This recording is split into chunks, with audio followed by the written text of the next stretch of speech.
Story 1. The Whispering Ice.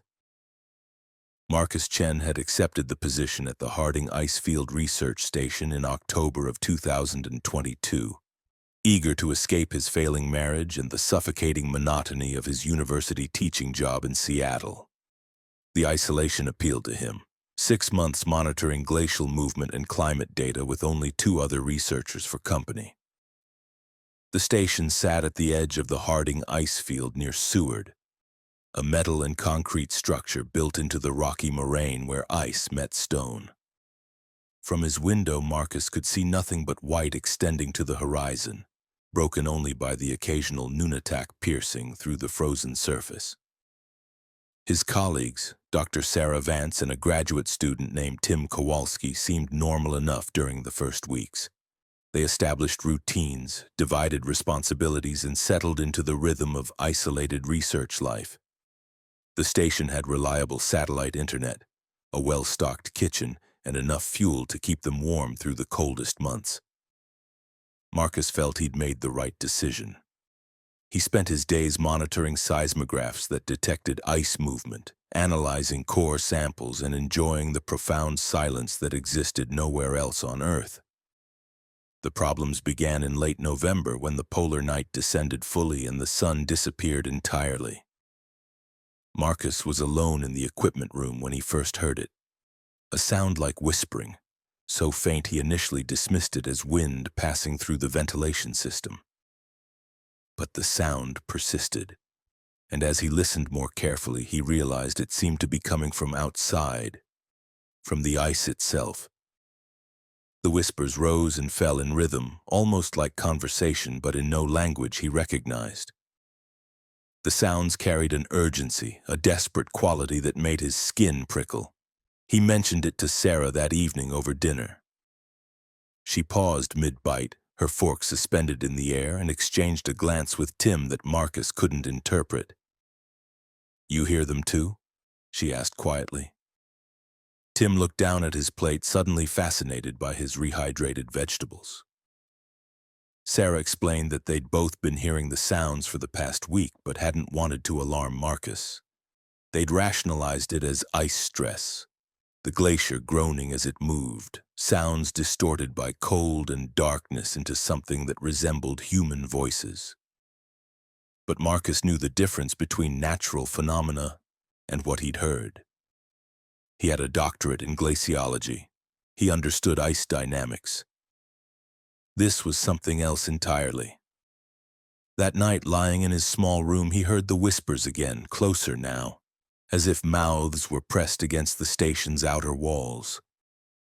He pulled his blankets tighter and tried to focus on rational explanations, but sleep came only after hours of forcing his breathing to slow. The whispers intensified over the following days, growing louder and more insistent.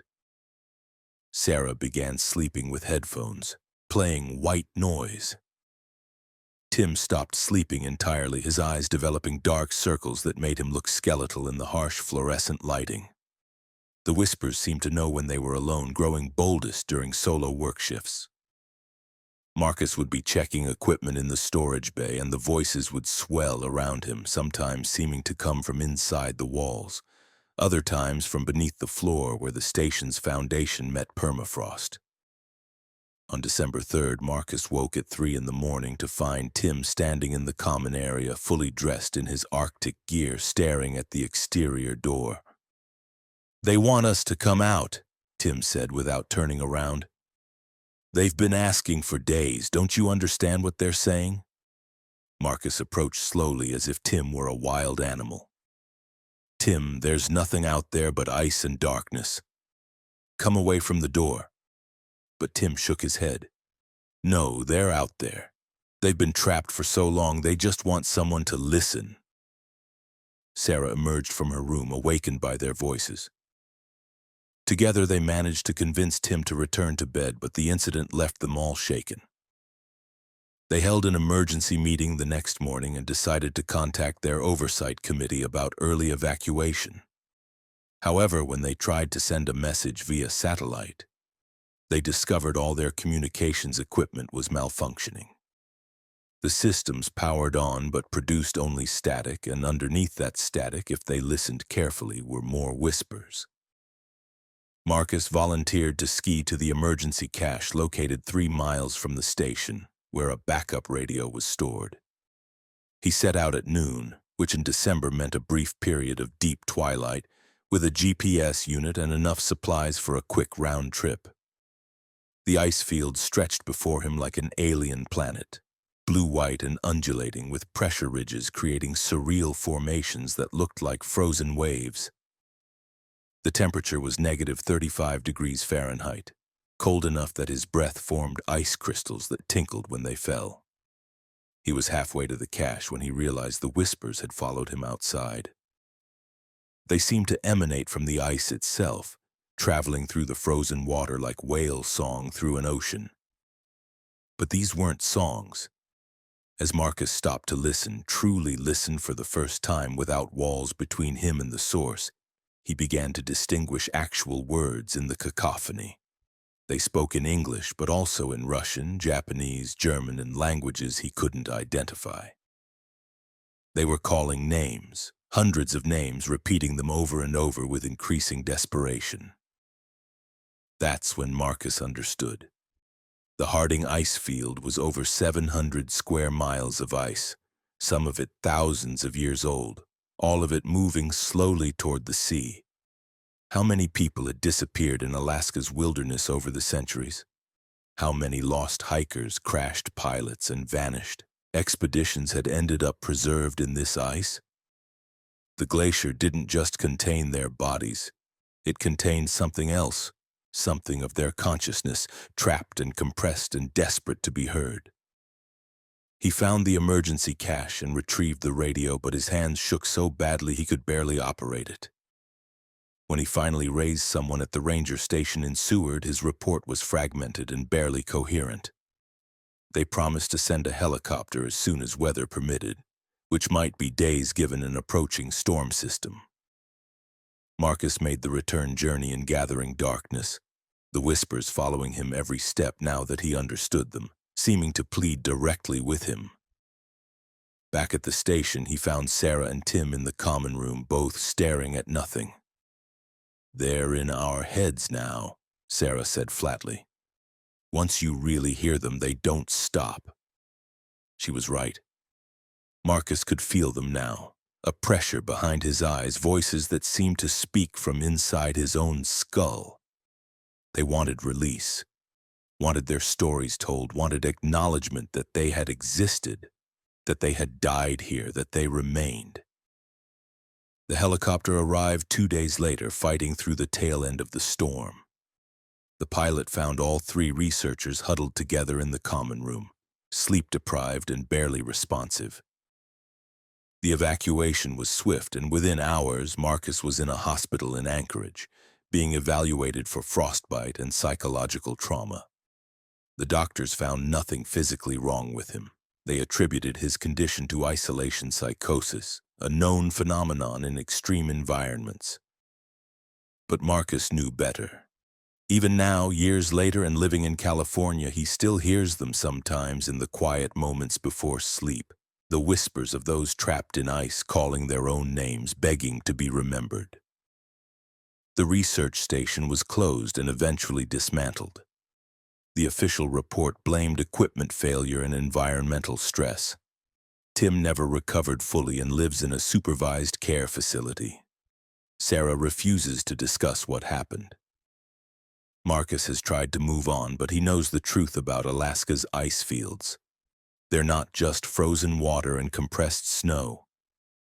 They're tombs containing the voices of the lost. And the ice remembers everything.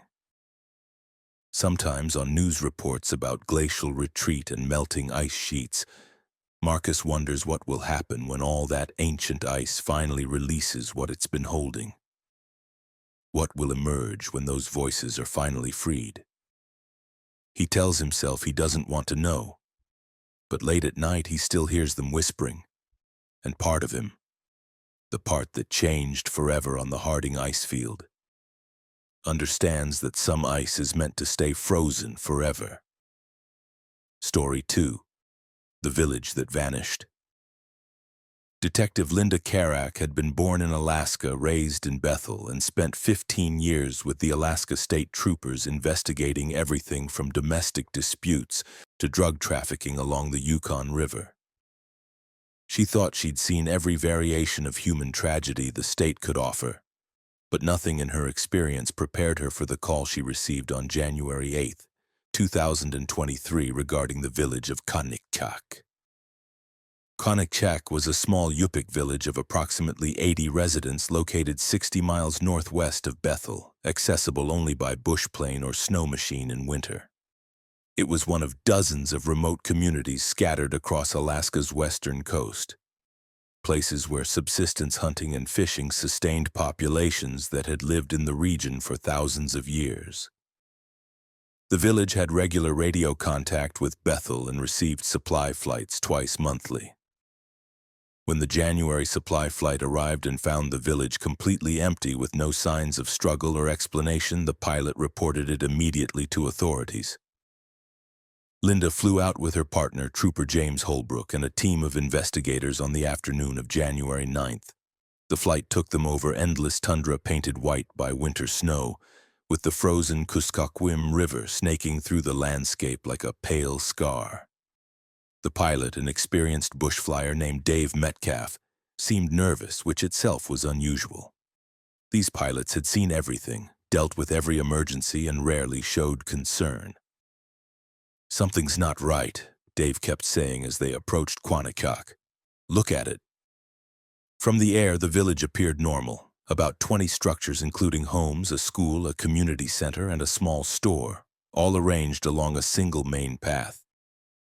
Wood smoke should have been rising from chimneys in the negative 40-degree cold, but Linda saw none. Snow machines and dog sleds sat where they'd been parked, undisturbed by fresh snow. Everything looked peaceful, frozen in time, but utterly lifeless. They landed on the village airstrip, and the silence hit Linda immediately. Remote Alaska was never truly silent. There was always wind, the crack of ice, distant bird calls, or dog howls.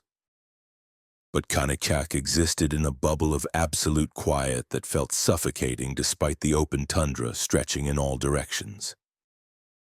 "Everyone stay close," she instructed, though the order seemed unnecessary. No one wanted to separate in this eerie stillness. The first house they entered belonged to the village mayor, Thomas Kaganak. The interior was frozen, the temperature the same inside as outside, indicating the heating oil stove had been shut off or had run out. But the house showed signs of recent occupancy. Dishes in the sink, a coffee cup on the table, children's toys scattered on the floor. A calendar on the wall had January 5th circled with the notation, "Council Meeting." That was 3 days before the scheduled supply flight. They went house to house, finding the same scenario repeated. Homes abandoned mid-activity, belongings left behind, no signs of struggle or panic. Food sat on tables. Some houses had laundry hanging on indoor drying lines, and beds remained unmade. In the school, children's artwork covered the walls, and a lesson on Arctic wildlife was still written on the whiteboard.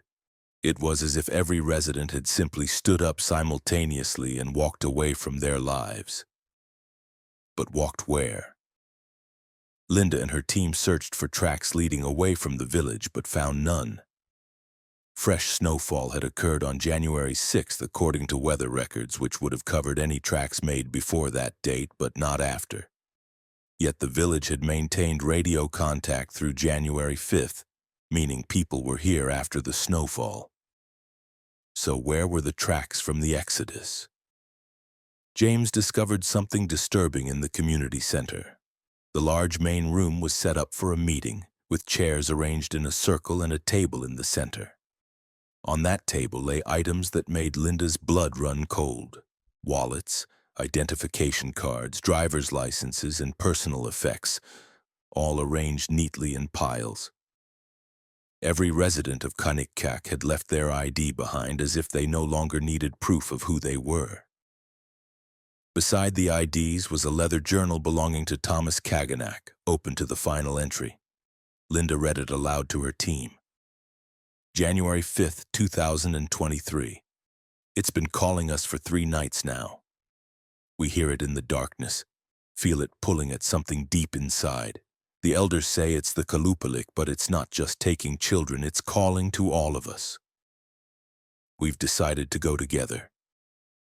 We understand now that we were always meant to return to the ice. We voted and the decision is unanimous. We're not afraid anymore. We're going home. The entry ended there. Linda photographed every page, her hands shaking despite her professional composure. The Kalupalik was a creature from Yupik folklore, said to live in the sea and under ice, kidnapping people who ventured too close to water. But it was a legend, a story told to keep children safe, not something that caused an entire village to voluntarily disappear. They found more journal entries and notes in various homes, all describing the same phenomenon. A sound that began 3 days before the disappearance, audible only during the darkest hours of the polar night. Residents described it as beautiful and terrifying, like singing that resonated in their bones. Some wrote that they began sleepwalking toward the frozen river. Others described dreams of swimming beneath ice, of finding a city under the frozen water where ancestors welcomed them. The writings grew increasingly ecstatic, describing the call as irresistible as a homecoming. On the village's northern edge, Linda finally found tracks. Not leading away from the village, but ending at it. Dozens of sets of footprints emerging from the tundra as if people had walked backward to their homes.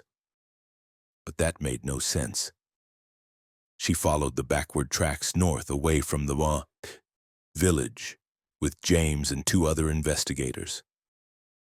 The tracks led them a mile across frozen tundra to the Kanakak River, which was solidly frozen under several feet of ice. There the tracks ended. 80 sets of footprints stopped at a large hole in the river ice, a hole that appeared to have been opened from beneath with chunks of ice pushed upward and outward. The edges of the hole were already refreezing, but Linda could see down into dark water that shouldn't have been liquid in this cold. The water wasn't frozen because it was moving, flowing from some underground source.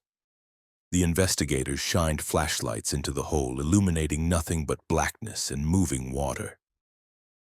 James stepped too close to the edge and Linda grabbed his arm. "Careful," she warned, but he seemed transfixed, staring into the water. "Do you hear that?" he whispered. Linda listened and heard nothing, just wind and her own breathing. "James, step back," she ordered more firmly. He blinked, shook his head as if clearing it, and backed away quickly. "Sorry, for a second I thought I heard singing." They marked the location, photographed everything, and returned to the village. The team collected evidence, documented every house, and gathered the journal entries and personal effects. As darkness fell, which in January meant mid-afternoon, they retreated to the community center to wait for extraction the next morning. None of them wanted to stay overnight, but weather was moving in, and the pilot couldn't safely fly in deteriorating visibility. Linda sat in the community center with her colleagues, portable heaters running, trying to rationalize what they'd found. Mass hysteria? Some kind of environmental toxin causing shared delusions. But that didn't explain the hole in the ice or the backward footprints. James kept drifting toward the windows, staring out at the darkness. Linda noticed she felt the pull too, a strange urge to walk outside, to head north toward the river. She forced herself to focus on reports, on concrete facts, on anything to ground herself in reality. At 3 a.m, James stood abruptly and walked toward the door. Linda intercepted him. "Where are you going?" He looked at her with unfocused eyes. "They're calling. Can't you hear them? They're welcoming us. The village isn't gone. They went home, under the ice. There's a whole world under there, warm and bright, and they want to show us." Linda slapped him hard across the face, shocking him back to awareness. The other investigators were also standing, all facing the door, all with the same dreamy expressions. "Everyone talk to me, stay focused," Linda shouted. She made them all hold hands, form a circle, and tell stories about their families, their lives outside Alaska. Anything to keep them grounded in their identities. She understood then what had happened to Kanekak. The call was real, whatever it was, some phenomenon that dissolved identity, that promised belonging in a place beneath the ice. It targeted isolated communities during the darkest part of winter, when people were most vulnerable to its promise of warmth and light and home. They survived the night by refusing to listen, by holding on to who they were. When Dave arrived at first light, they evacuated immediately. The investigation officially concluded with unexplained disappearance as the cause, since no bodies were found and no evidence of foul play existed. The village was studied for environmental toxins, radioactive materials, and every other rational explanation. Nothing was found. Kanekak was eventually dismantled, the structures removed, the land returned to tundra. But Linda knows what happened. She knows because she still hears it sometimes, especially during winter nights. A faint singing that seems to come from the ground beneath her feet, promising warmth and belonging and a home under the ice. She's learned to ignore it, to remind herself that she has a life above ground, a family, a purpose. But she wonders about the 80 people of Kanekak, wonders if they found what they were seeking. If they're truly home now in some impossible place beneath the frozen rivers of Alaska. She wonders, and late at night when the singing is strongest, a small part of her envies them. Story 3, The Cabin at Midnight Sun Creek. Robert Delacroix was a nature photographer from Quebec who had spent the last 5 years chasing the perfect wilderness shot across North America. Alaska represented the ultimate challenge, vast, dangerous, and stunningly photogenic. In March of 2021, he rented a cabin on Midnight Sun Creek, approximately 40 miles southeast of Fairbanks, accessible by a rough winter trail that required an ATV with studded tires and considerable skill to navigate. The cabin was rustic but functional, built by trappers in the 1940s and maintained irregularly by the Forest Service. It consisted of a single room with a wood stove, a sleeping loft, and windows that overlooked the frozen creek and the dense spruce forest beyond. Robert's plan was to spend 3 weeks photographing the late winter landscape, documenting the transition as daylight hours increased and the brutal cold began its slow retreat. He arrived on March 12th and spent the first few days establishing his routine, hauling water from a hole he maintained in the creek ice, chopping firewood from the supply left by previous occupants, and making day hikes to scout photography locations. The solitude was profound and exactly what he wanted. The nearest neighbor was over 20 miles away and cell service was non-existent. He had a satellite phone for emergencies, but mostly he enjoyed the disconnection, the sense of existing outside normal time. On his 4th night, Robert was awakened by sounds on the cabin roof, heavy footsteps that moved from one end to the other, then back again. His first thought was animal, perhaps a moose or bear, though both seemed unlikely on a roof with fairly steep pitch. He listened as the steps continued, deliberate and slow, pacing back and forth for nearly an hour before finally stopping. In the morning, Robert climbed onto the roof via a ladder he found behind the cabin. The snow on the roof was disturbed, showing clear impressions, but not from any animal. The prints looked human, barefoot, and impossibly large, at least 16 inches long with 5 distinct toe marks. Robert photographed the prints extensively, his rational mind struggling against what his eyes showed him.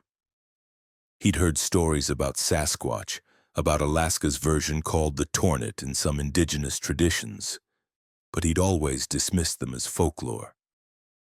Yet here were prints he couldn't explain, from something that had walked on his roof in negative 20-degree weather without apparent concern for the cold or danger of falling.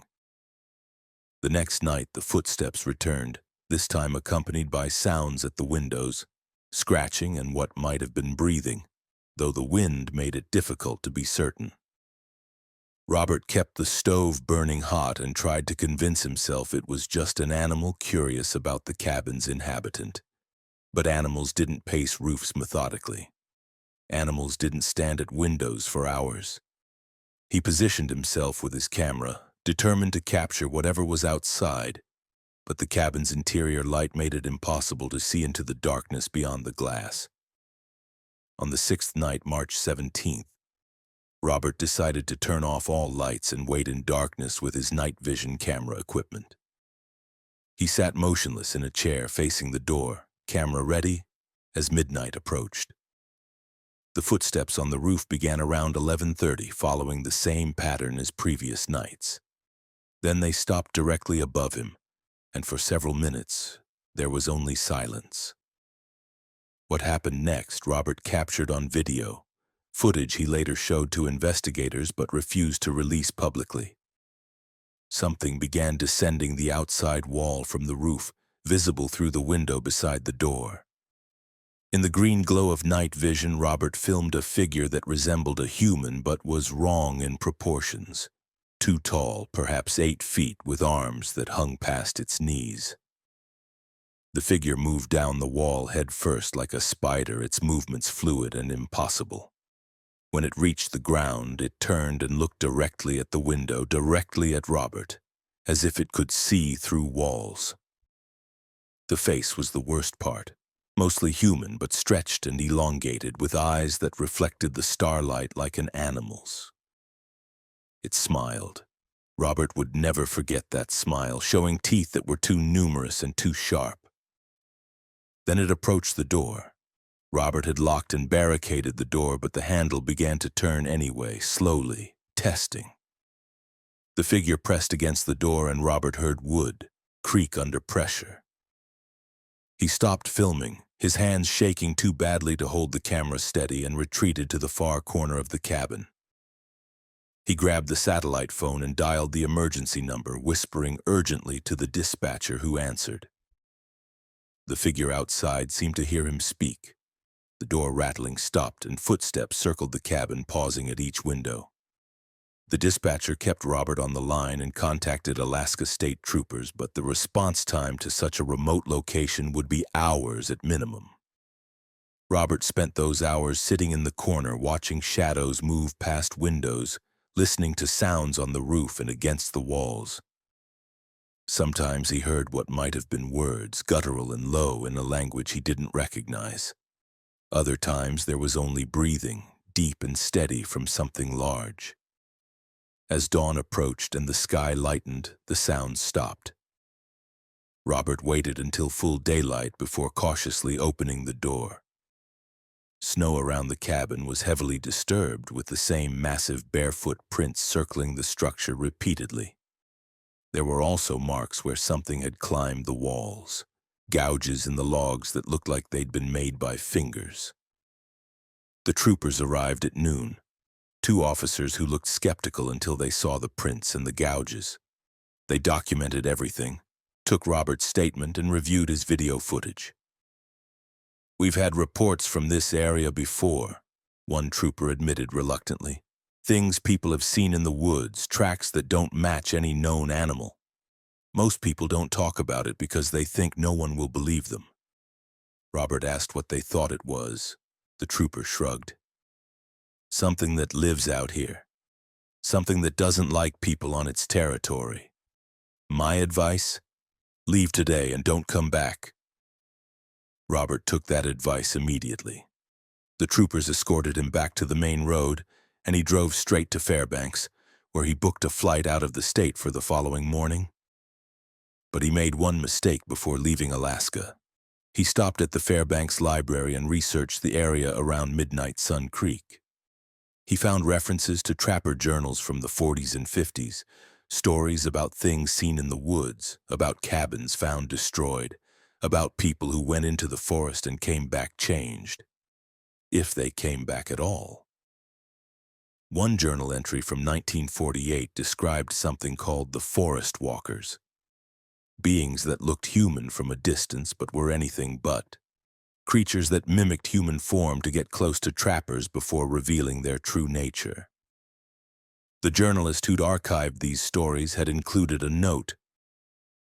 Traditional Danaina knowledge speaks of the Kelja, beings that live between worlds, neither fully spirit nor flesh, that inhabit the deepest forests and emerge during transitional times. Dawn, dusk, and the changing seasons. They're said to be curious about humans, but dangerous when that curiosity turns to malice. Robert left Alaska but has never been the same.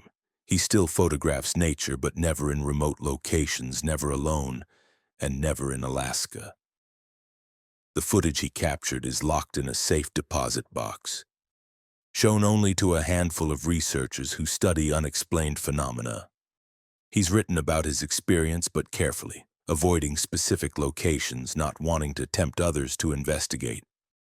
What haunts him most isn't the creature itself, but the intelligence he saw in its eyes, the sense that it was studying him as much as he wanted to photograph it. It wasn't just an animal operating on instinct, it was thinking, planning, testing his defenses. And that smile, that terrible smile, suggested it knew exactly how frightened he was and found his fear amusing. Sometimes Robert dreams of the cabin at Midnight Sun Creek, dreams that he never left, that he's still sitting in the corner while something circles outside, waiting for him to make a mistake, to open the door, to give it an invitation to come inside. He wakes from these dreams gasping, checking locks on doors and windows, knowing rationally that he's thousands of miles away, but unable to shake the feeling that distance doesn't matter. That once something like that notices you, really notices you, geography becomes irrelevant. He's never returned to Alaska, and he never will. Some photographs aren't worth the price of taking them. Some wildernesses are meant to remain unexplored. And some things that walk on two legs aren't human, no matter how much they might resemble us in the dark. Story 4. The Last Flight of November 22.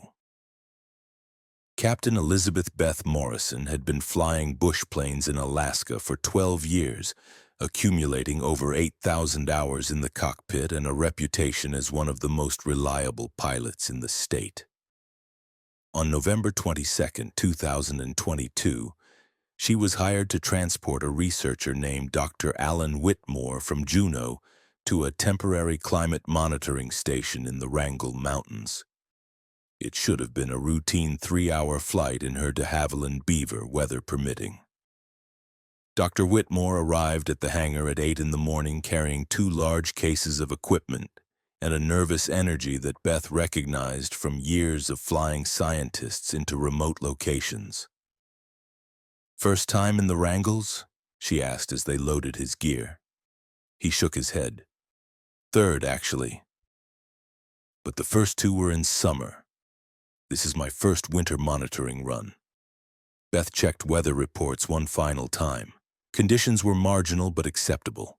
Some clouds, light winds, visibility decent. They took off at 8:30, heading northeast into increasingly mountainous terrain. The flight was smooth for the first 90 minutes. They flew over dense forests, transitioning to tundra, following valleys between snow-covered peaks that glowed pink in the low-angle sunlight. Dr. Whitmore was quiet, occasionally taking notes in a journal, but mostly staring out the window. Beth appreciated passengers who understood that pilots needed to concentrate. They were 40 minutes from their destination when the instruments began malfunctioning. The compass spun wildly, the GPS showed their position jumping erratically across the map, and the altimeter gave readings that fluctuated by hundreds of feet in seconds. Beth switched to backup instruments, but they showed the same impossible readings. "Is this normal?" Dr. Whitmore asked, his voice tight. "No," Beth replied, fighting to maintain level flight using only visual references. "Something's interfering with the electronics." Then the radio erupted with static, and beneath that static, voices. Not the usual radio chatter of other pilots or air traffic control, but voices speaking rapidly in English, Russian, and other languages, overlapping and urgent. Beth heard someone say, "We're going down and can't see anything and God help us."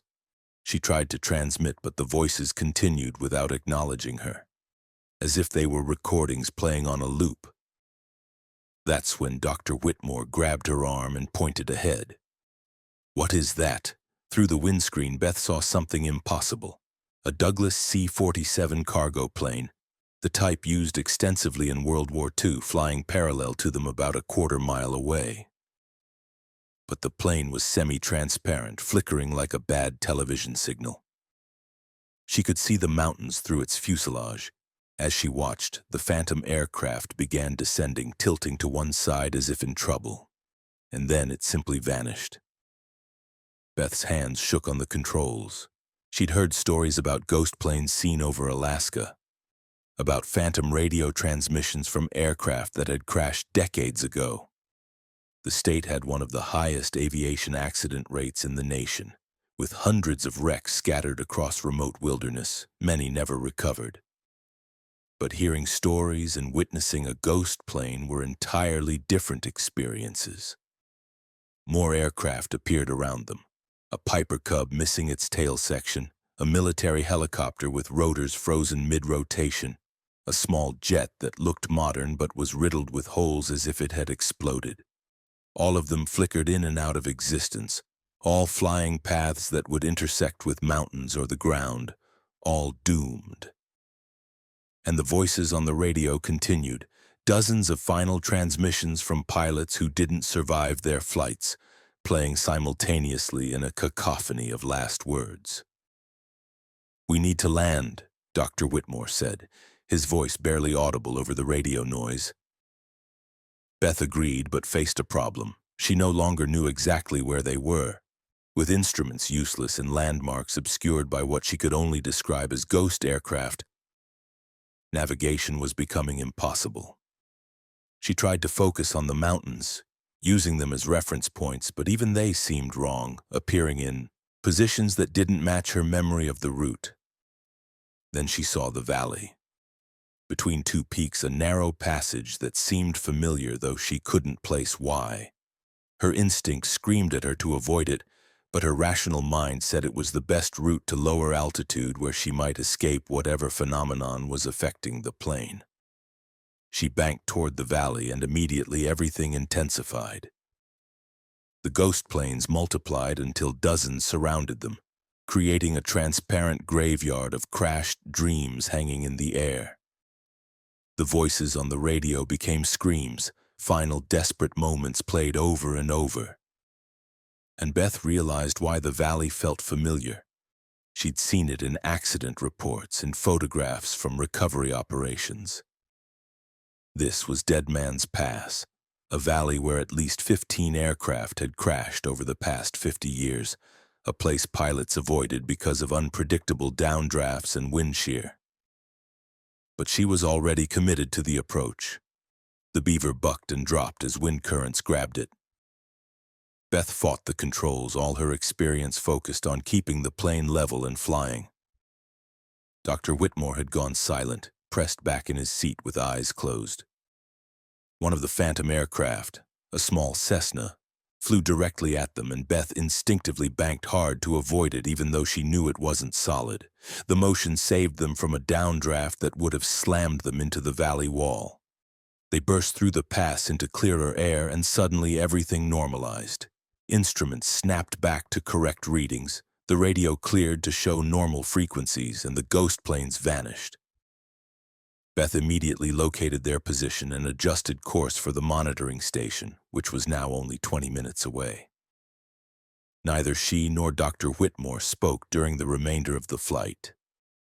She landed at the monitoring station, really just a reinforced weather shack with a short airstrip, and sat in the cockpit for several minutes after shutting down the engine. Dr. Whitmore gathered his equipment and paused before leaving. "Did that really happen?" he asked. Beth nodded slowly. "Yeah, it really happened." He looked back at the mountains they'd just crossed. I'm a scientist. I should have an explanation, but I don't. Neither did Beth. The return flight 2 weeks later was uneventful, following a different route that avoided Dead Man's Pass entirely. Beth filed a report with the FAA, carefully detailing the instrument malfunctions and the phenomenon she'd witnessed. The response was polite but non-committal, suggesting magnetic anomalies and atmospheric conditions that could cause visual distortions. They thanked her for the report and added it to a file without further comment. But Beth started asking other pilots, the old-timers with decades of Alaska experience, about strange occurrences. She learned that what she'd experienced wasn't unique. Several pilots described similar phenomena: ghost planes, radio voices from the past, navigation instruments going crazy in specific locations.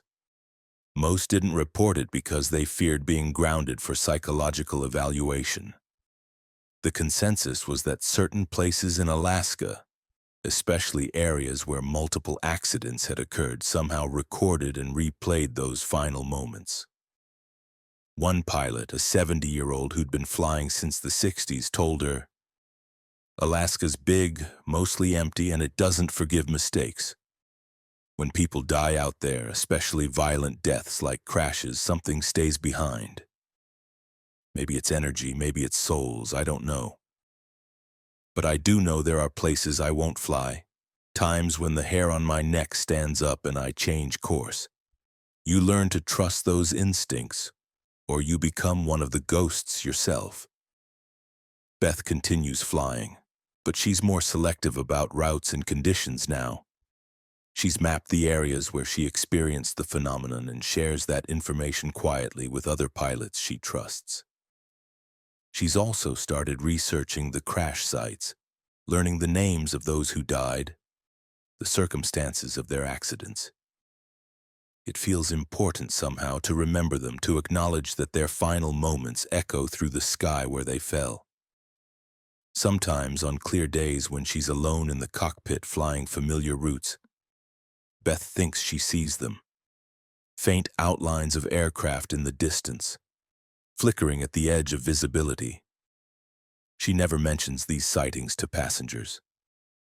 She simply adjusts her course slightly, making room in the sky for the ghosts of Alaska's lost pilots, hoping that when her own time comes, someone will extend the same courtesy to her. The investigation into what happened on November 22nd remains open but inactive. Dr. Whitmore left Alaska shortly after and has refused interviews about the experience. Beth still flies, still loves Alaska despite its dangers, but she understands now that the state's wilderness isn't empty. It's crowded with memories, with echoes, with the remnants of everyone who underestimated its vastness and paid the ultimate price. And on certain days, in certain places, those remnants become visible. A reminder that in Alaska, the dead don't always stay quietly buried in the past. Story 5. The Thing Beneath Nick Glacier. Dr. Raymond Torres was a geologist specializing in glacial formations employed by the University of Alaska Anchorage to study ice cave systems in the state's numerous glaciers. In February of 2024, he received permission to explore a newly discovered cave system in Knik Glacier, approximately 50 miles northeast of Anchorage. The caves had been revealed by recent glacial retreat and appeared to extend deep into the ice mass, potentially offering valuable data about historical climate patterns trapped in the ice layers. Raymond organized a 3-person team for the expedition.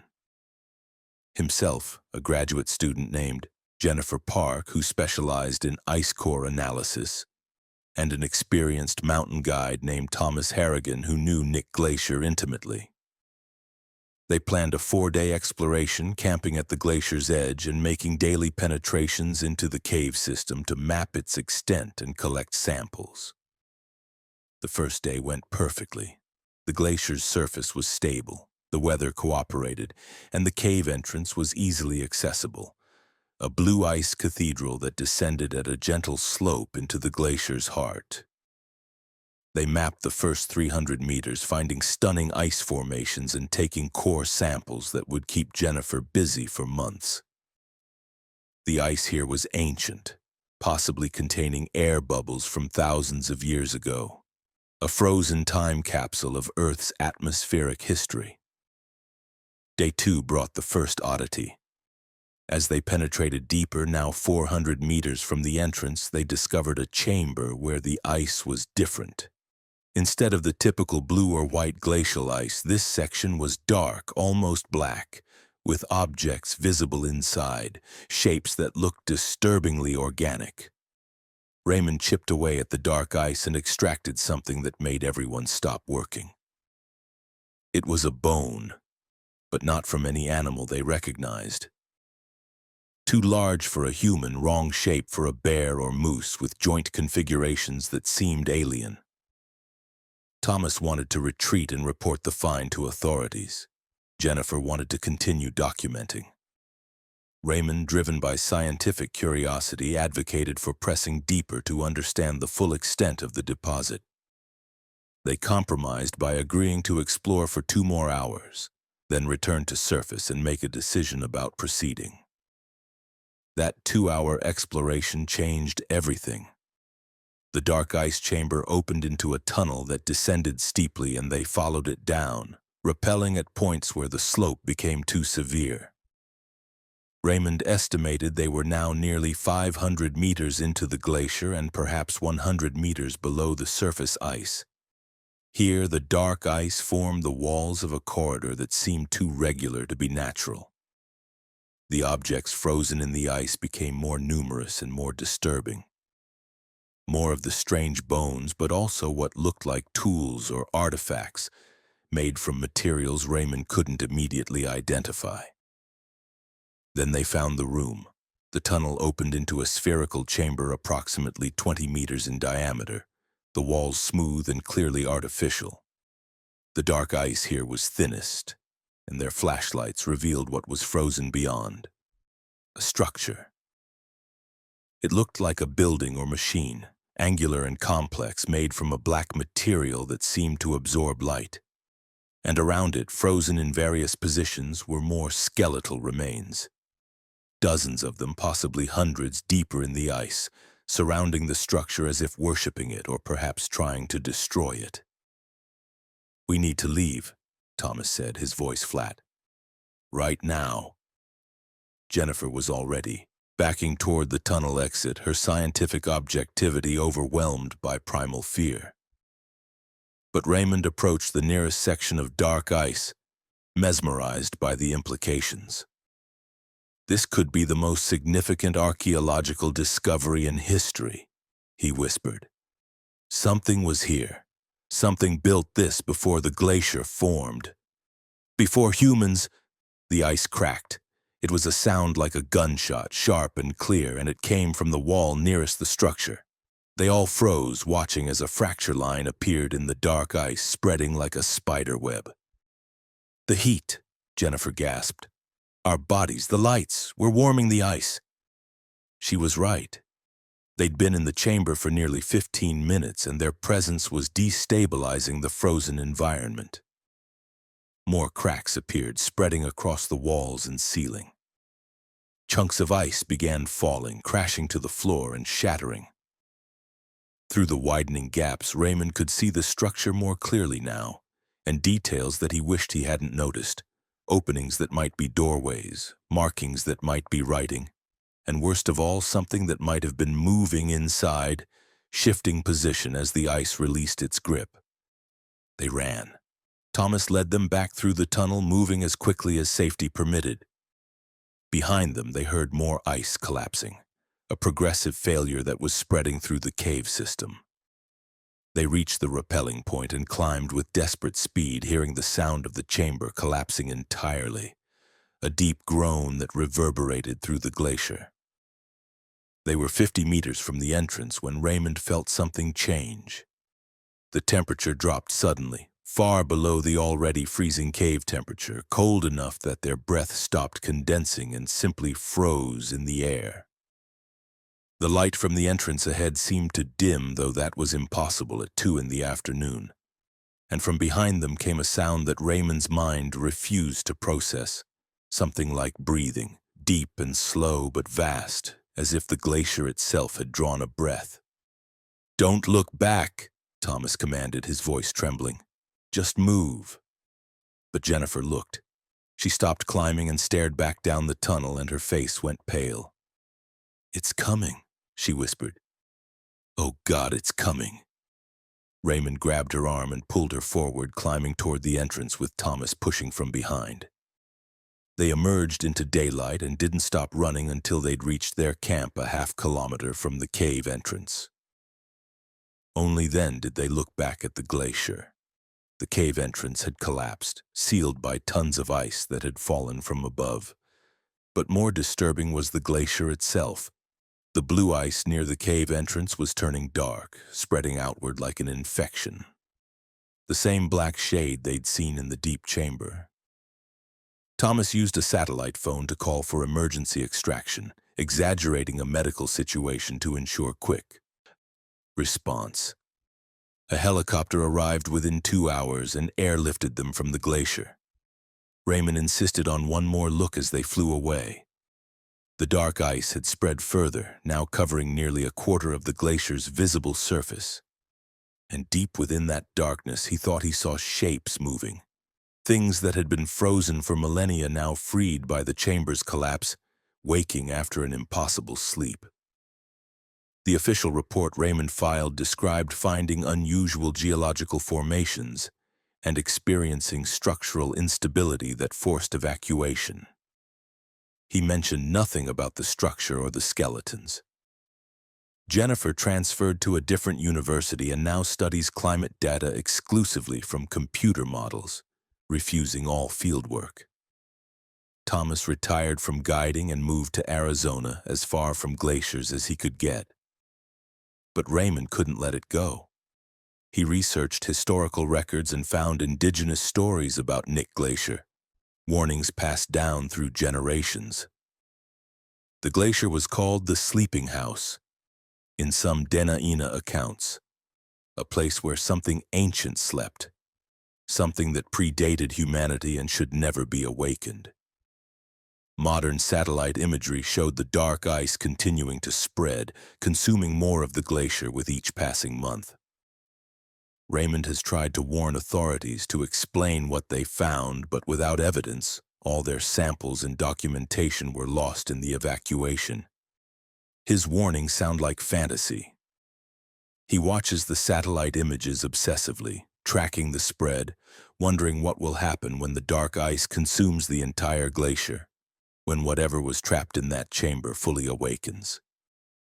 He started having dreams. In them, he's back in the chamber, but the ice is gone and the structure is active, humming with power. The skeletons stand up, their alien bones reforming into things that should not exist, and they turn to him. In the dreams, they speak, though he can't understand the language, and they're asking him something, demanding something. He wakes from these dreams with the certainty that they're not just dreams, they're communications reaching out from the thing beneath Nick Glacier, testing the minds of those who discovered it, preparing for something. Jennifer has stopped answering his calls. Thomas changed his number entirely. Raymond continues teaching, continues researching, continues watching the glacier, and continues dreaming. And he wonders late at night when sleep won't come.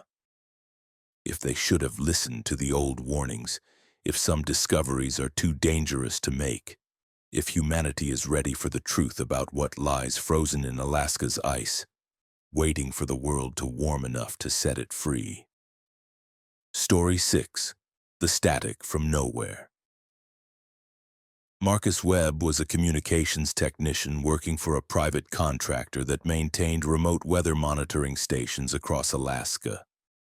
His job involved periodic visits to stations in the state's most isolated regions, performing maintenance on equipment that transmitted meteorological data to central databases. In October of 2023, he was dispatched to a station designated WX-47, located in the interior wilderness approximately 90 miles northwest of Fairbanks. WX-47 had been transmitting corrupted data for 3 weeks, with temperature readings showing impossible values and wind speed measurements that fluctuated wildly. The station's remote diagnostics suggested a hardware failure, which meant someone had to physically visit and repair or replace the malfunctioning components. Marcus accepted the assignment without concern. He'd serviced dozens of similar stations and found the solitary wilderness work peaceful. He flew into a remote airstrip on October 15th and used an ATV to reach the station, following GPS coordinates through dense boreal forest. WX-47 was located in a small clearing surrounded by black spruce trees with equipment mounted on a tower 30 feet tall. The station included a small shelter where technicians could work on equipment and wait out bad weather. Marcus arrived in late afternoon and immediately began diagnostics. The problem wasn't immediately apparent. The hardware seemed functional, connections were solid, and solar panels were generating adequate power. Yet when he downloaded the data from the past 3 weeks, he saw what had alarmed headquarters. Temperatures ranging from -300 to +500 degrees Fahrenheit, wind speeds that exceeded any possible atmospheric condition, and barometric pressure readings that made no sense. Corrupted data clearly, but from what source? As evening approached and darkness fell, Marcus continued working, running tests on each component. The forest around him was absolutely silent, which he found unusual. Normally there were bird calls, squirrels rustling in trees, wind through branches. Alaska's wilderness was rarely truly quiet. But this silence was complete, almost oppressive, as if the forest was holding its breath. At 8 p.m., while reviewing data transmissions, Marcus discovered something odd. Buried in the corrupted weather data were audio files, voice recordings that shouldn't have existed. WX-47 had no microphone, no capability to record sound. Yet here were audio files, dozens of them embedded in data packets sent over the past 3 weeks. He downloaded several and played them through his laptop speakers. Static, just static white noise with no apparent pattern. But underneath the static, if he listened carefully, Marcus could hear something else. Voices, multiple voices speaking simultaneously, too distorted to understand individual words but clearly human. He adjusted the audio, filtering out frequencies, enhancing others, and the voices became more distinct.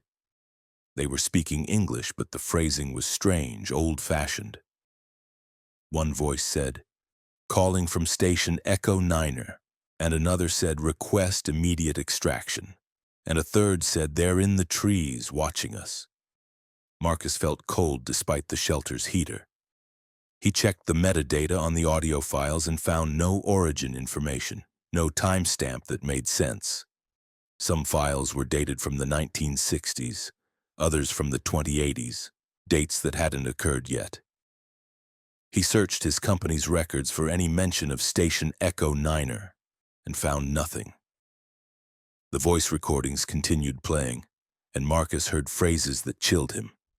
Environmental contamination detected, personnel unaccounted for, requesting military support, and worst of all, something came through. God help us all. He stopped the playback and sat in silence, trying to rationalize what he'd heard. Radio interference, perhaps, picking up old military transmissions somehow stored in the atmosphere or reflected from ionospheric layers. But that didn't explain the impossible dates or the fact that WX-47 couldn't record audio. Marcus decided to document everything and report the anomaly to headquarters in the morning. At midnight, the radio transceiver in the shelter suddenly activated, cycling through frequencies without input. Static filled the shelter, loud enough to hurt Marcus's ears, and beneath it the voices returned. But now they were clear, speaking directly as if on a live transmission. "Station Echo 9er to any receiver, we are under attack. Unknown entities emerged from forest at 2100 hours. Request immediate military intervention. Casualties mounting. There. The voice cut off, replaced by screams and sounds that might have been weapons fire. Marcus lunged for the transceiver to shut it off, but before he could reach it, another voice spoke. WX-47, this is command. Your location is experiencing a temporal intersection. Do not attempt to leave the shelter. Do not respond to any voices or shapes outside. This phenomenon will resolve in approximately 6 hours. Acknowledge. Marcus grabbed the microphone. This is WX-47 technician Marcus Webb. Who is this? What's happening? Only static replied. Then he heard movement outside the shelter. Footsteps crunching on frozen ground, multiple sets approaching from different directions. The shelter had no windows, just a single door and ventilation slits near the roof. Marcus turned off all lights and used his flashlight to look through the vents. What he saw made him back away quickly. Figures moved through the clearing, dozens of them, but they weren't solid. They flickered and phased, appearing and disappearing like images from a faulty projector. Some wore military uniforms from various eras, World War II, Vietnam War, modern camouflage. Others wore civilian clothes from different decades. All of them looked terrified, moving urgently as if fleeing something, though Marcus saw nothing pursuing them. One figure approached close enough that Marcus could see his face clearly, a young man in 1980s-style clothing, eyes wide with panic. The figure seemed to see the shelter and ran toward it, mouth moving as if shouting, but Marcus heard nothing except the radio static. The figure reached the door and pounded on it, and Marcus felt the impact, felt the door vibrate. This wasn't just a visual phenomenon. These phantoms had physical presence. Marcus backed into the corner farthest from the door and watched as more figures approached the shelter, all trying to enter, all seeking refuge from something. The radio transceiver cycled through transmissions, and Marcus heard fragments from different voices, different eras, all describing similar situations. Something emerging from the forests, attacks on remote stations, personnel disappearing, phenomena that couldn't be explained. And underlying all the transmissions was a sound that grew louder, a low-frequency hum that Marcus felt in his bones more than heard with his ears. The hum intensified, and the figures outside began to scream. Marcus heard those screams clearly despite the lack of physical sound, heard them in his mind. The figures looked toward the forest, and whatever they saw there terrified them beyond reason. They tried to run, but something pulled them back, dragged them toward the tree line despite their struggles. Marcus watched in horror as one by one the phantoms were consumed by shadows beneath the trees, vanishing not gradually but instantly like lights switching off. When the last figure disappeared, the clearing fell silent. The radio stopped cycling and went dead. The hum faded to nothing. Marcus checked his watch and found that hours had passed. It was now 6 a.m., though it had felt like only minutes. He waited until full daylight before opening the shelter door. The clearing appeared normal in morning light. Fresh snow had fallen overnight, covering any tracks that might have existed. The weather station tower stood unchanged. Marcus climbed the tower and found the source of the data corruption. A component he didn't recognize, a piece of equipment that wasn't part of the original installation. It was a small black box attached to the main data collector, with no identifying labels or manufacturer marks. Marcus disconnected the device, and immediately all systems returned to normal operation, transmitting correct weather data. He photographed the box, documented its location, and packed it carefully to bring back to headquarters. But before leaving, he reviewed the previous night's data logs from his laptop and found that nothing had been recorded. No audio files, no corrupted transmissions, no evidence of what he'd experienced except for his own notes and the mysterious black box. The return journey to the airstrip was uneventful, though Marcus felt watched the entire way, sensing eyes following him from the dense spruce forest. He flew back to Fairbanks and submitted the black box to his companies, technical analysis team along with a carefully worded report that described equipment malfunction without mentioning the phantom figures or voices. The analysis team couldn't identify the device. Its internal components didn't match any known technology, and when they attempted to open it, the device simply stopped functioning, becoming inert. Marcus's supervisor suggested it might be a military prototype that had somehow been incorrectly installed, and the matter was referred to federal authorities. Marcus never learned what conclusions they reached, if any, but he knows what he experienced was real. He researched the area around WX-47 and found sparse historical records mentioning military activity in the region during the 1940s and 50s, something involving communications research and experimental technology. Several facilities had been built and then abandoned, their purposes never clearly documented. Local indigenous oral history spoke of the area as cursed, a place where time was broken, where past and present overlapped. Marcus requested reassignment to urban station maintenance and hasn't returned to the remote interior. He still hears the voices sometimes, especially late at night when radio static drifts in on weather reports. Fragments of desperate transmissions from people who might be dead, might be trapped in time, or might be trying to warn the present about something that Alaska's wilderness contains. Something that blurs the boundaries between when and now. He wonders if Station Echo 9 really existed, if those people crying for help were real or just echoes of possible futures. He wonders what the black box was meant to do, whether it was recording those temporal intersections or creating them. And he wonders if he should have tried to help those phantom figures, though he knows there was nothing he could have done. They weren't ghosts of the dead. They were recordings of people experiencing their own present moments.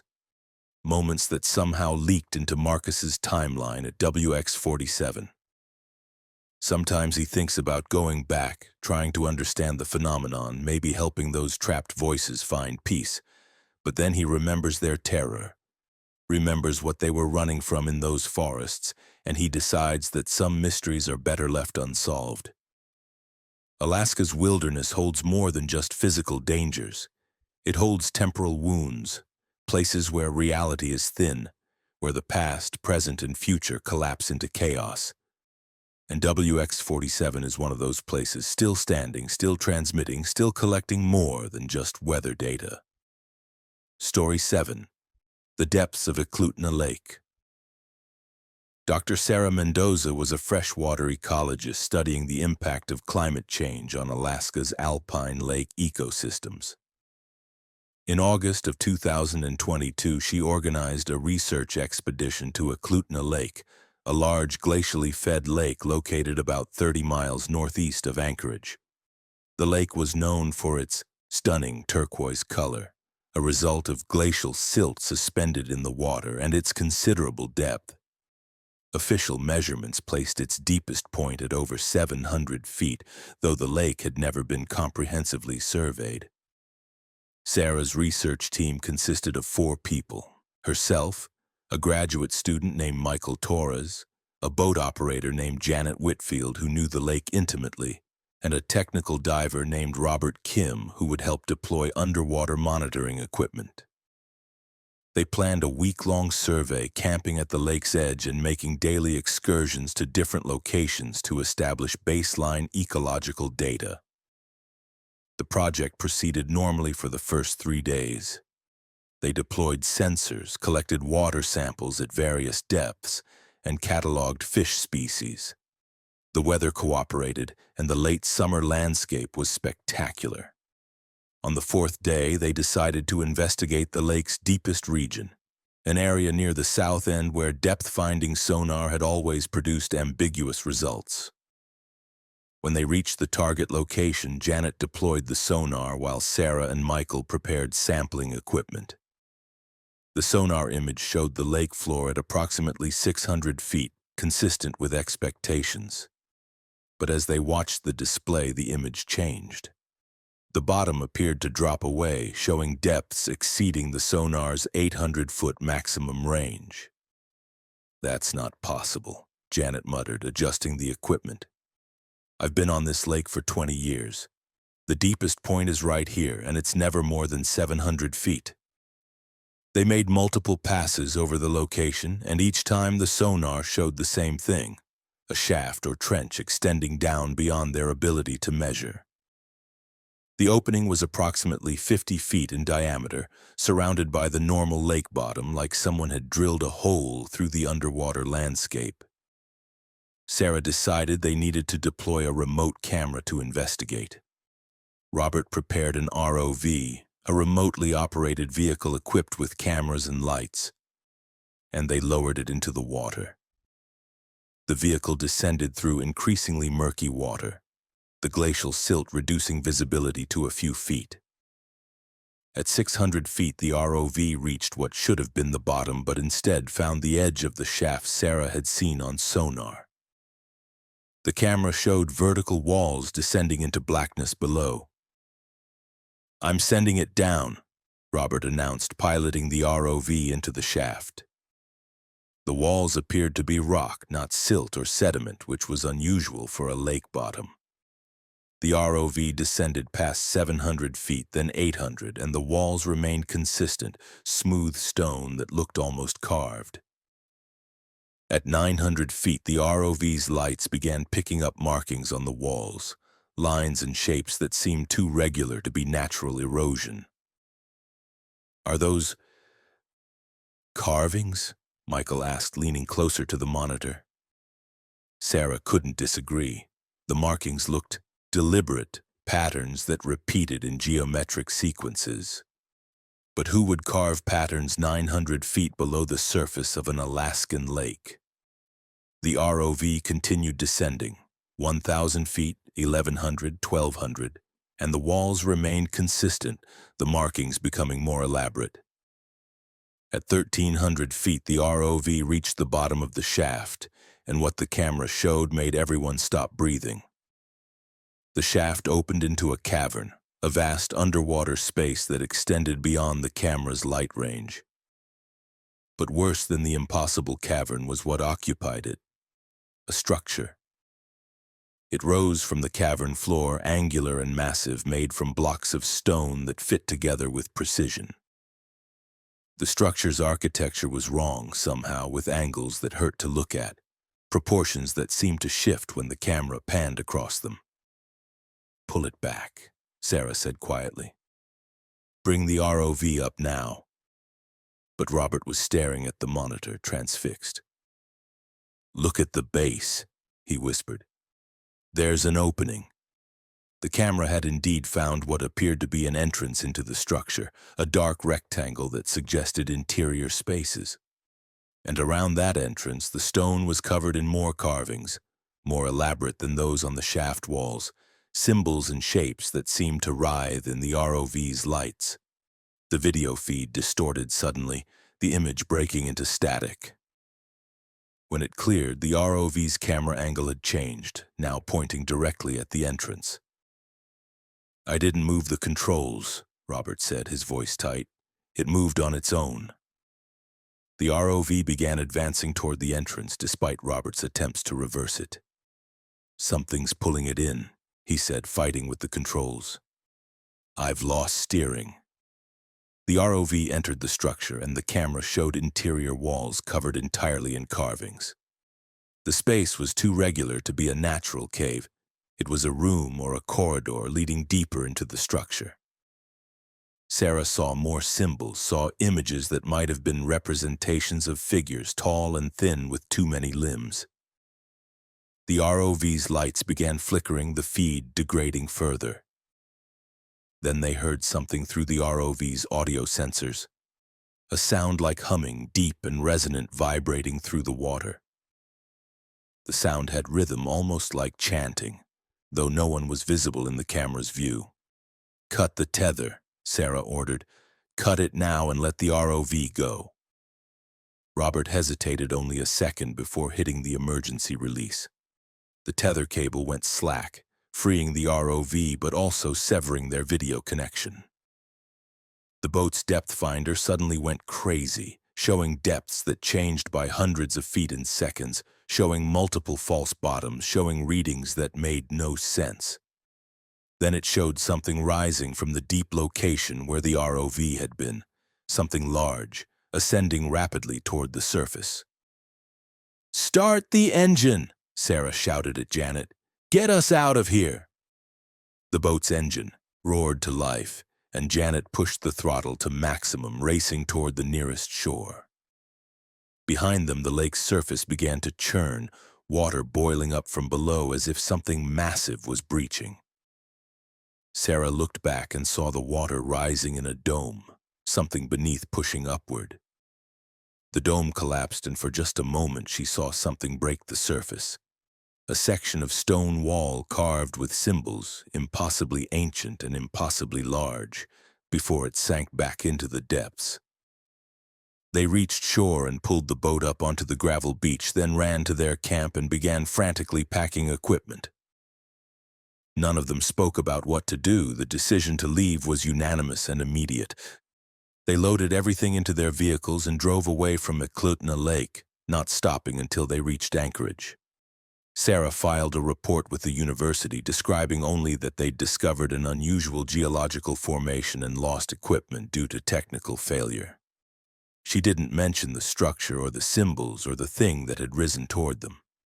Michael and Robert agreed to say nothing, understanding that what they'd seen would be dismissed as hallucination or equipment malfunction. But Sarah couldn't let it go. She researched the lake's history and found sparse references to Dana-Ina traditions about Eklutna. The lake was considered sacred, a place where the boundary between worlds was thin. Some stories spoke of a city beneath the water, a place built by beings who lived before humans, who came from somewhere else and built their dwellings in the deepest parts of Alaska's waters. The stories warned against disturbing the lake's depths, against seeking what lay below. Sarah found other references too, geological surveys from the early 20th century that mentioned anomalous depth readings, diving expeditions in the 1970s that were abruptly canceled with no explanation, and a drowning incident from the 90s where the victim's body was never recovered despite extensive searches. Each incident was connected to the deep southern end of the lake, the same location where Sarah's team had found the shaft. She's been back to Eklutna Lake only once, drawn by scientific curiosity and a need to understand. She hired a boat and took sonar readings from a distance, staying well away from the deep location. The sonar showed normal lake bottom, no shaft, no anomaly. But Sarah knows what she saw on that August day. The shaft exists, or it exists sometimes, accessible during specific conditions or times. And whatever lies at its bottom, whatever structure and presence inhabit that impossible depth, remains there still, waiting beneath the turquoise waters. Michael left Alaska and now works in terrestrial ecology, refusing all projects involving water deeper than a swimming pool. Robert stopped diving entirely and works in construction, as far from underwater environments as possible. Janet sold her boat and moved to Arizona, saying only that the lake had changed, that it felt wrong now, like something had awakened in its depths and was watching, waiting for someone else to venture too close. Sarah continues her research, but in different lakes, different locations, always checking historical records first to ensure no strange incidents or indigenous warnings are associated with the sites. She's written about what she found at Eklutna Lake, submitted papers to journals that were rejected as containing insufficient evidence or suggesting impossible conclusions. The scientific community has no place for structures existing 1,300 feet below an Alaskan lake, no framework for understanding architecture that predates human civilization. But Sarah knows, and that knowledge haunts her dreams. She sees the symbols from those carved walls, sees them clearly enough that she's drawn hundreds from memory. She's shown them to archaeologists who confirm they match no known language or cultural system. The symbols simply exist outside any human context, suggesting origins that challenge every understanding of history and reality. And sometimes in her dreams, Sarah finds herself back in the underwater cavern, swimming through the entrance into that structure, following corridors deeper into impossible geometry. In the dreams, she knows she's being called, summoned by whatever dwells in Eklutna Lake's depths, invited to witness secrets buried beneath Alaska's waters. She wakes from these dreams gasping, struggling against the sensation of drowning, and she wonders how long she can resist the call before she returns to that lake, before she descends once more into depths that shouldn't exist, seeking answers to questions that humanity might not be ready to ask. Story 8. The Child in the Snow. Trooper Daniel Vasquez had been stationed in Bethel for 2 years, serving the Yukon-Kuskokwim Delta region and its scattered villages. He'd responded to everything from domestic violence to lost hunters to alcohol-related incidents. But nothing in his training prepared him for the call he received on February 14, 2024, from a village elder in Napaskiak, a small community on the Kuskokwim River.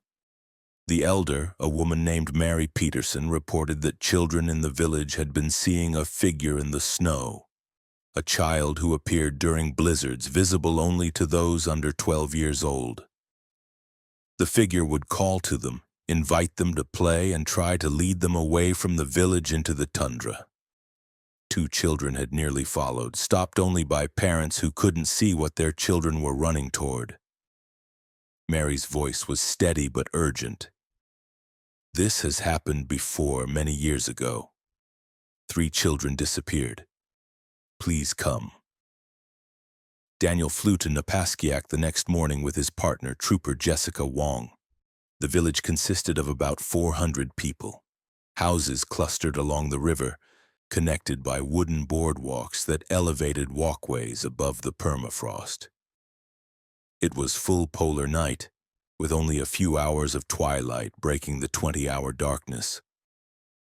A blizzard had passed through the night before, leaving fresh snow that sparkled in the light from windows. Mary Peterson met them at the community center and explained the situation with several other elders present. The figure had first been seen 3 days ago during a storm. A 7-year-old girl named Sophie Alak had told her mother about a boy in the snow, about her age, who waved to her from outside their window. The mother saw nothing. The next night, 3 more children reported seeing the same figure. A boy dressed in traditional Yupik clothing, smiling and beckoning. Last time this happened was 1983, Mary said. February, same as now. 3 children followed the figure into a blizzard. We found 2 of them frozen to death a mile from the village. The 3rd was never found. She pulled out a folder of old newspaper clippings and photos. The incidents had been officially recorded as accidental deaths, children lost in a storm, but the village knew differently. The children who had been found were smiling when they died, still walking towards something only they could see. Daniel interviewed the children who had seen the figure. They all described the same thing. A boy, maybe 8 years old, with black hair and traditional clothing, who appeared in the snow during storms. He never spoke, just smiled and gestured for them to follow. The children said he looked friendly, said they felt compelled to go with him, but something in his eyes was wrong. Too old, too knowing, not really childlike despite his appearance. Has anyone tried to photograph it? Jessica asked. Mary nodded and showed them several blurry images taken by parents on cell phones. The photos showed snow and darkness, but in 2 of them, barely visible, was a shape that might have been a child-sized figure. Thermal imaging showed nothing. Whatever the figure was, it didn't generate heat. That evening, Daniel and Jessica stayed in the village, waiting with several families whose children had seen the figure. A blizzard was forecast for overnight, the conditions the figure seemed to prefer. They set up in the Alac home, where 7-year-old Sophie had first spotted the entity. The family was clearly frightened, the parents keeping Sophie between them on the couch, away from windows. The blizzard arrived around 9 p.m., wind driving snow horizontally, reducing visibility to nothing. Sophie suddenly tensed and pointed at the window. "He's there," she whispered. "Can't you see him? He's waving." Daniel looked but saw only snow and darkness. He grabbed a spotlight and shined it through the window, nothing but swirling white. But Sophie insisted. "He's right there. He wants me to come out.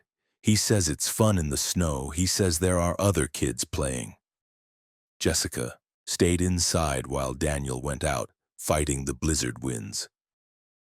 He made his way to where Sophie indicated the figure stood but found nothing. No tracks, no disturbance in the snow, no heat signatures on his thermal camera.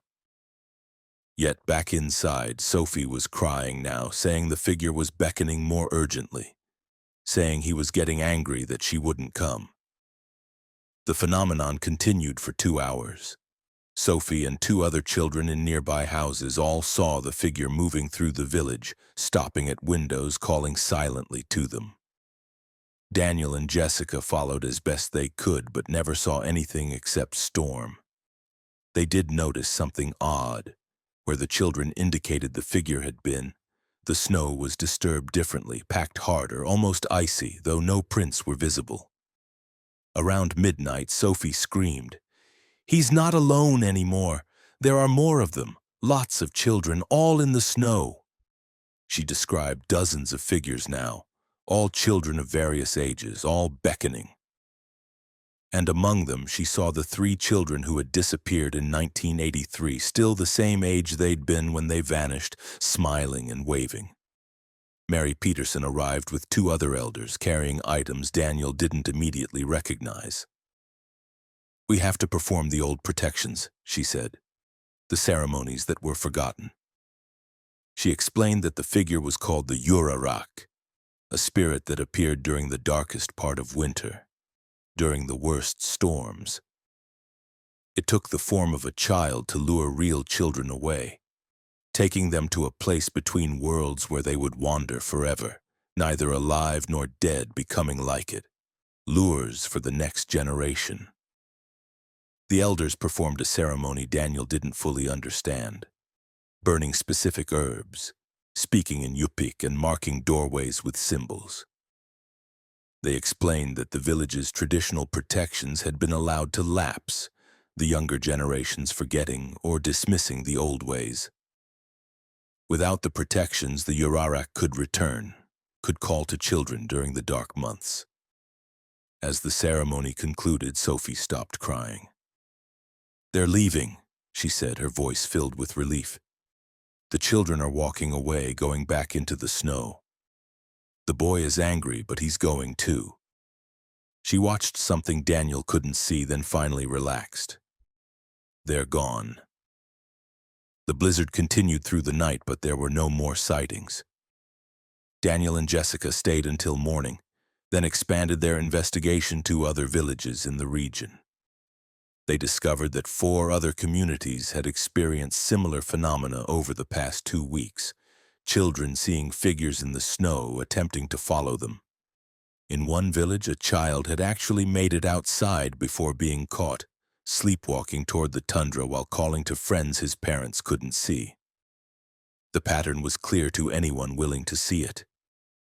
During the darkest part of winter, during the worst storms, something moved through Alaska's remote villages, calling to children, attempting to lure them to their deaths or worse.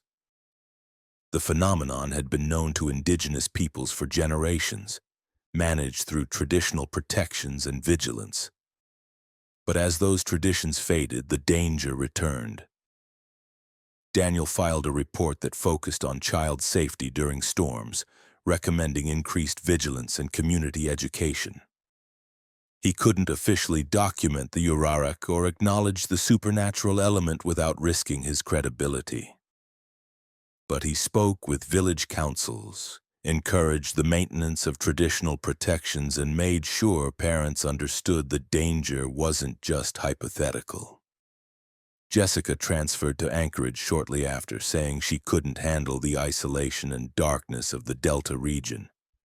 Daniel knows the real reason. She saw something that night, maybe just a glimpse, maybe just enough to shake her rational worldview. He doesn't blame her.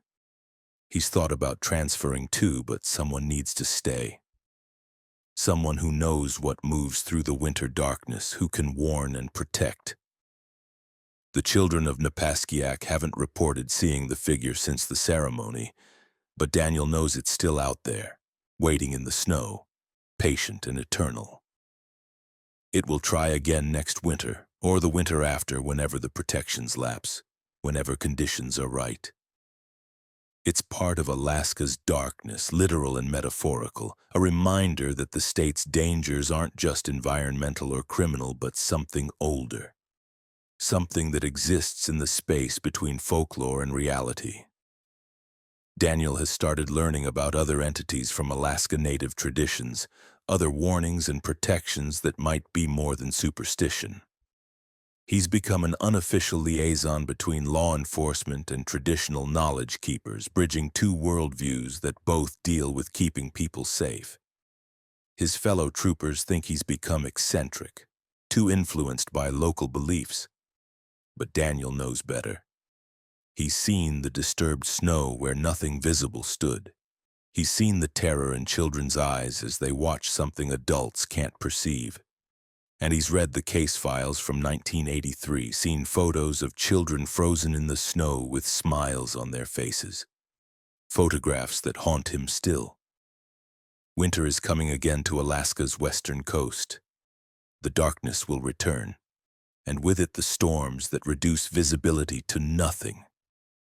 And somewhere in that darkness and storm, the Urarak waits, patient and ageless, appearing as a friendly child to lonely children, offering playmates and adventure. Daniel will be ready, will be watching, will be working with those who remember the old ways to protect the young ones. Because in Alaska, survival means respecting both the physical dangers and the ones that can't be measured or photographed. The ones that appear in the snow calling your name, promising companionship in the endless winter dark. Story 9. The Recorder's Curse. Dr. Isabella Cross was an anthropologist specializing in endangered languages, traveling to remote communities to document dying dialects before they vanished forever. In September of 2023, she arrived in Alaska to work with the last fluent speakers of Ayak, a Nadine language spoken by indigenous peoples of the Copper River Delta. Though Ayak was officially declared extinct in 2008 with the death of its last known speaker, Isabella had received word of an elderly woman living in isolation who might still speak the language. Following fragmented information, Isabella tracked the woman to a cabin in the wilderness near Cordova, accessible only by float plane, and then a difficult hike. The cabin's occupant was named Anna Charlie, 92 years old, who had apparently withdrawn from society decades earlier. Isabella made arrangements through a local pilot named Jack Morrison, who flew her to a remote lake and promised to return in 5 days. The hike to the cabin took 4 hours through dense Sitka spruce forest and across soggy muskeg. Isabella carried recording equipment, supplies, and a satellite phone for emergencies. She found the cabin in a small clearing, weathered but maintained, with smoke rising from a stovepipe. Anna Charlie answered Isabella's knock, a tiny woman with bright eyes that studied her visitor carefully before inviting her inside. Anna spoke English well enough to understand Isabella's purpose, but was initially reluctant to discuss Ayak. "There's a reason it's dying," Anna said cryptically. "Some things shouldn't be spoken anymore." But Isabella persisted, explaining the importance of linguistic preservation, of maintaining cultural heritage. Eventually, Anna agreed to limited sessions, with strict conditions. Isabella could record words and phrases, but not certain stories, and never anything spoken after dark. The first 3 days proceeded well. Isabella recorded hours of Ayak vocabulary, grammatical structures, and simple narratives. Anna's command of the language was absolute, and Isabella realized she'd discovered something anthropologically priceless. But she noticed Anna's reluctance to discuss certain topics, particularly anything related to traditional beliefs about the natural world. When pressed, Anna would only say, "Those stories have power. Speaking them activates something." On the fourth evening, Isabella made a mistake. After dinner, as darkness fell, she asked Anna about Ayak names for local geographical features. Anna began to answer but stopped mid-sentence, her face going pale. "What did I just say?" she asked urgently. Isabella checked her notes and read back the phrase, a long word she couldn't pronounce. Anna's eyes widened. "I told you nothing after dark. Why did you ask after dark?"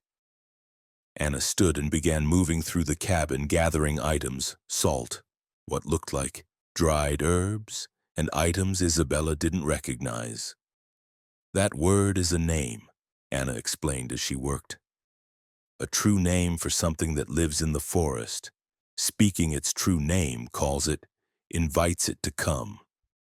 I haven't spoken that name in 60 years, and now—" She trailed off, listening. Isabella heard nothing except normal forest sounds, but Anna's fear was palpable. "What did I call?"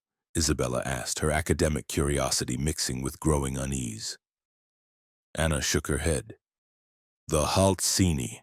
It's what the Ayak called the Forest Watcher, the thing that guards the boundary between the world of humans and the world of spirits. It doesn't like to be named, doesn't like to be noticed. But when you speak its true name, it has to come, has to investigate who dared." Isabella wanted to dismiss this as superstition, but Anna's terror was too genuine. The old woman was sprinkling salt along window sills and doorways, hanging herbs above the entrance, speaking in Ayak, words that sounded like prayers or protective chants. "Will it hurt us?" Isabella asked, trying to sound calm. Anna paused. "I don't know. It hasn't been called in generations. It might just observe. It might take offense. We'll know soon." They waited as darkness deepened. The cabin had no electricity, just oil lamps that created flickering shadows. Isabella found herself jumping at every sound. Wind in the trees, the cabin settling, animals moving outside. Around midnight, the forest went silent. The constant background noise of nocturnal animals, insects, and wind simply stopped, replaced by absolute quiet that pressed against the ears. Then they heard it, footsteps around the cabin. But not normal footsteps.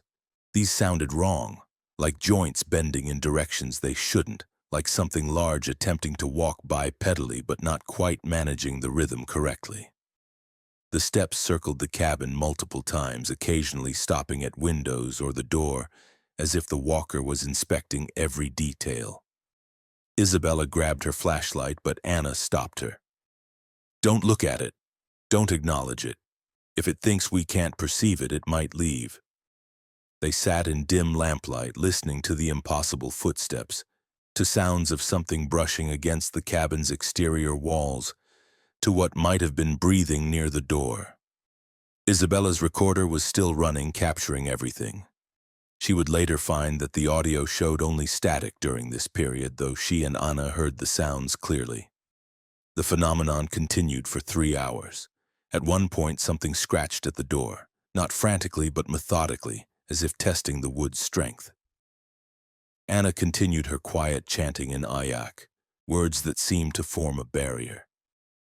Isabella finally understood why the language was dying, because its fluent speakers knew that certain words carried power, carried consequences, and chose silence over risk. Just before dawn, the sound stopped. The forest's normal nighttime chorus gradually resumed. Anna finally relaxed, though she looked exhausted. "It examined us and decided to let us be," she said quietly. "This time. But you can't record here anymore. You have to leave." Isabella agreed immediately, shaken by the experience. But she'd made another mistake. Her recorder had been running the entire time, capturing Anna's protective chants, capturing words and phrases in Ayak that Anna had specifically forbidden. Isabella didn't realize this until she was back at the lake, waiting for Jack's float plane. She reviewed the audio and heard hours of content, including segments from the previous night that should have been only static, but instead contained Anna's voice clearly speaking in Ayak. Jack arrived and flew Isabella back to Cordova. She thanked him, retrieved her car, and began the drive to Anchorage, planning to process and archive her recordings. But strange things started happening. Her car's electronics malfunctioned, the radio cycling through stations playing bursts of static interspersed with what sounded like the Ayak words Anna had spoken. The GPS showed her location jumping randomly across the map. And in her rearview mirror, she kept seeing something keeping pace with the car in the forest. A shape that moved between trees too quickly that seemed to watch her through the windows. She drove faster, desperate to reach populated areas. The phenomena intensified. Her phone began playing back recordings she hadn't accessed.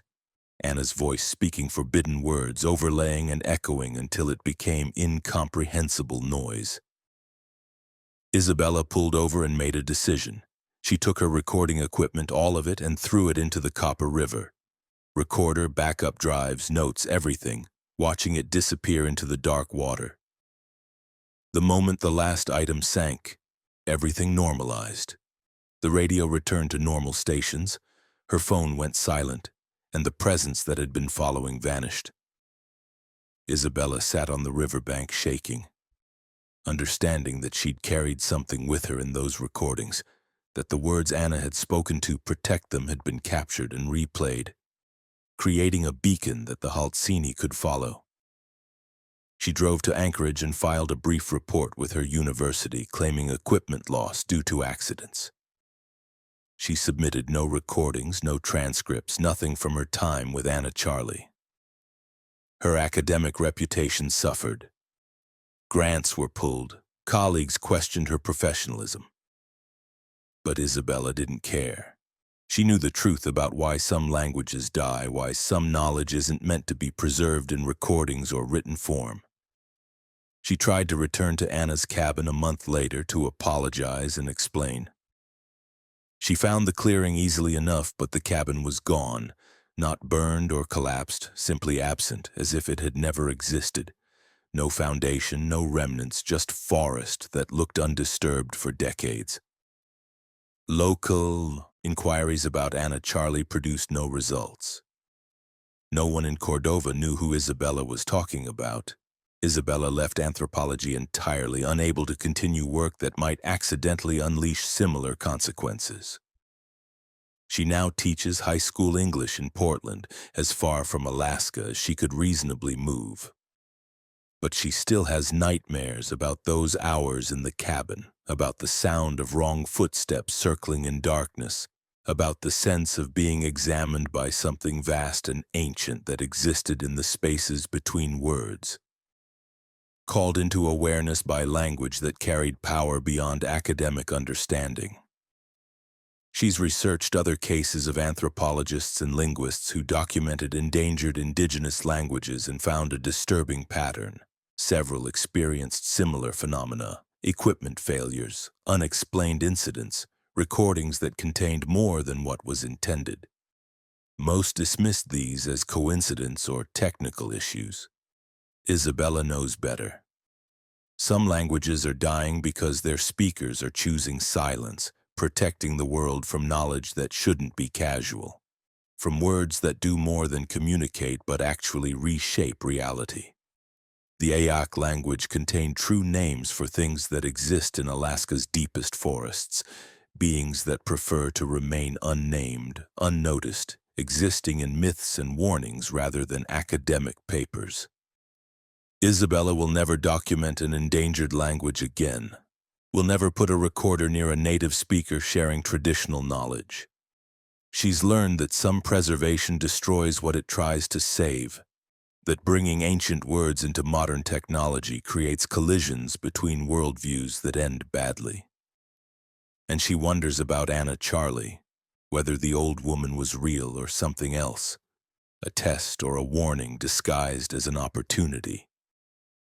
On quiet nights, Isabella sometimes hears fragments of Ayak in her mind, words she shouldn't remember, names she doesn't want to know.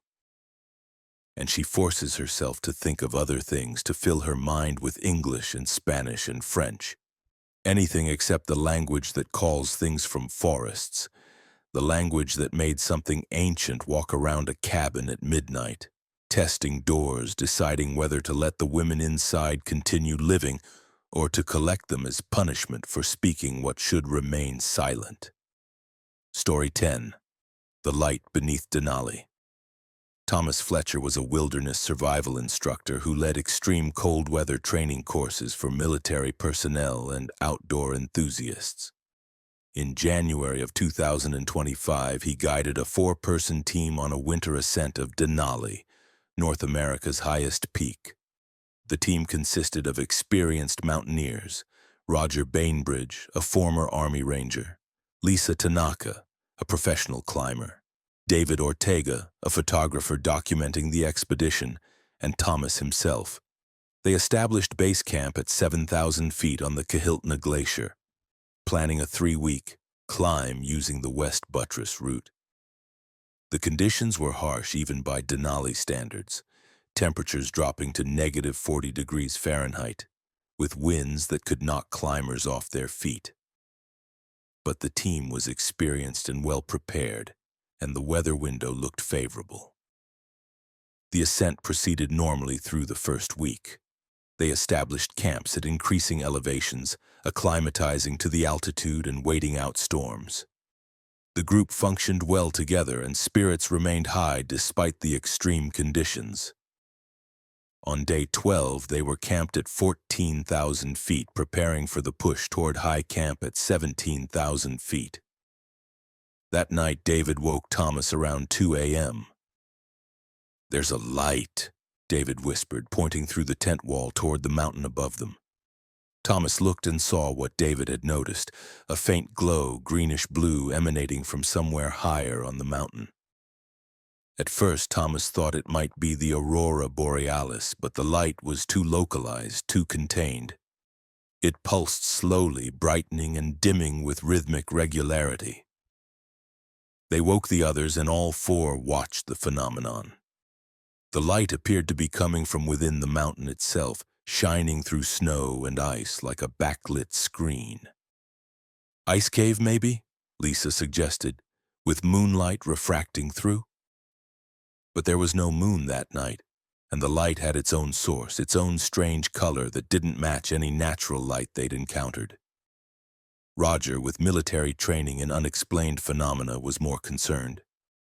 "We should document this and report it when we descend," he said.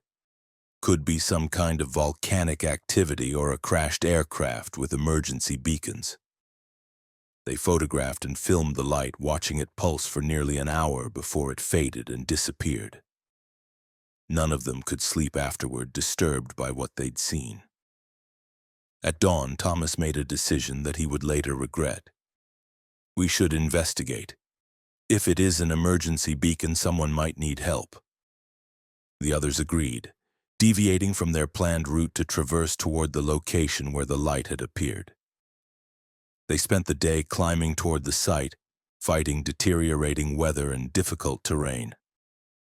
By late afternoon, they'd reached the area, a section of the mountain they estimated was around 15,000 feet, on a remote section of the West Buttress rarely traveled.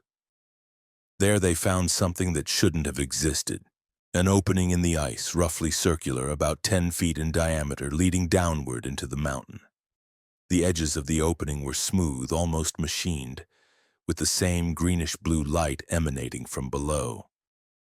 "This isn't natural," Lisa said, stating what they were all thinking. The opening looked artificial, carved or melted through solid ice and rock. David leaned over the edge with his flashlight, trying to gauge depth, but the light from below obscured everything. "I can't see the bottom. It just glows brighter as it goes down." Roger wanted to retreat and report the finding to authorities. Thomas was curious but cautious, recognizing danger when he saw it. But David, driven by a photographer's need to document the extraordinary, had already begun anchoring ropes. Just a quick rappel down, see what's there, get footage, and come back up. This could be the discovery of the century, a lava tube or some geothermal feature right here in Denali. Against Thomas's better judgment, they agreed to send David down with Roger belaying from above. David descended into the opening, his headlamp beam swallowed by the strange light. His voice came over the radio, excited. "It's a tunnel, guys. It's definitely artificial. The walls are smooth and there are markings, like carvings or something. I'm going deeper. 20 feet down, 50, 100. David's voice continued describing what he saw. A shaft descending into the mountain at a steep angle, walls covered in symbols, the green light growing brighter. At 150 feet of rope, his voice changed. "Oh God, there's a chamber down here, and there's something in it." Thomas tried to get details, but David had stopped talking, his breathing audible over the radio, but nothing else. "David, report. What do you see?" No response except breathing that grew faster, panicked. Then, Pull me up right now." Roger began hauling on the rope and Thomas assisted. But something was wrong. The rope vibrated strangely as if something was pulling from below, fighting their efforts. They hauled faster, hearing David screaming now through the radio, wordless terror. The rope suddenly went slack, and for a horrible moment Thomas thought David had fallen or been severed from the line. But then they saw him emerging from the opening, Roger pulling him the final few feet onto the snow. David collapsed, trembling violently, his eyes unfocused. "What happened?" Lisa demanded. "What did you see?" David couldn't answer coherently at first, just fragments. "Not empty, something down there, alive, looked at me." Gradually he became more articulate. He described reaching a chamber deep in the mountain, a vast space that the green light filled completely. In that chamber was a structure. He couldn't describe it clearly, said the geometry was wrong, said it hurt to look at directly. And in or around that structure was something else, something aware, something that noticed him when he entered the chamber. "It looked at me," David kept repeating. "I felt it look, felt it enter my mind, reading me like a book. And it was hungry, curious. It wanted me to come closer, wanted to study me, to understand what I was." He'd panicked, called for extraction, and felt something pursuing him up the tunnel. Something that radiated cold beyond even Denali's natural freeze. Cold that burned and pulled at him as he climbed. Thomas made the decision to descend immediately, abandoning the summit attempt. Whatever was in that mountain, they weren't equipped to investigate it or protect themselves from it. They began breaking camp urgently, preparing for the dangerous descent. But the mountain wasn't finished with them. That night, camped at 12,000 feet on their retreat, they all saw the light again. But now it was closer, seemed to be following them. The green glow appeared on the slopes below their camp, between them and the safe descent route, pulsing with increased frequency. And with the light came sounds transmitted through the mountain itself. Deep vibrations they felt more than heard, rhythmic and deliberate like heartbeats or footsteps from something vast moving through stone and ice. Roger, drawing on military training, organized them into watches, keeping someone alert at all times. During Thomas's watch, around 3 a.m., he saw figures moving in the green light. Shapes that might have been humanoid but were too tall, too thin. Moving in ways that defied physics across nearly vertical slopes. The figures appeared to be searching, traversing back and forth across the mountain face as if hunting for something. At dawn, the light and figures vanished, but their fear remained. They descended as quickly as safety allowed, and that's when the accident started. Lisa slipped on ice that shouldn't have been icy, requiring rescue. Roger's crampon broke despite being checked hours earlier. David began showing signs of altitude sickness despite having been fine at much higher elevations. It was as if the mountain itself had turned hostile, actively trying to delay or stop their escape. They finally reached base camp on day 14, exhausted and traumatized. A plane was scheduled to extract them in 3 days. But Thomas used his satellite phone to call for emergency pickup. The pilot, sensing urgency in Thomas's voice, agreed to come the next day if weather permitted. That night, in the relative safety of base camp with other climbing teams nearby, they compared notes and footage. David's camera had recorded his descent into the opening, but the footage was corrupted, frames showing the tunnel and markings but interspersed with images that made no sense, impossible perspectives and geometries that hurt to watch.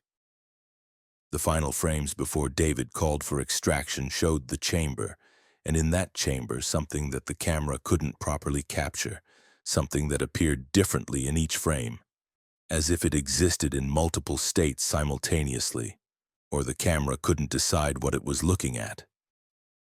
The pilot arrived late the next afternoon and extracted them without question, sensing their desperation. Flying away from Denali, Thomas looked back at the mountain and saw the green light again, now visible even in daylight, pulsing from multiple locations on the peak like the mountain was breathing, like something within had awakened and was spreading. The National Park Service investigated their report and found nothing.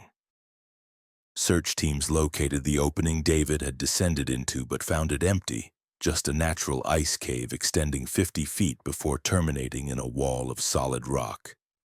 No tunnel, no chamber, no markings. The official conclusion was that the team had experienced altitude sickness and hallucinations common at extreme elevations. Their footage was dismissed as camera malfunction.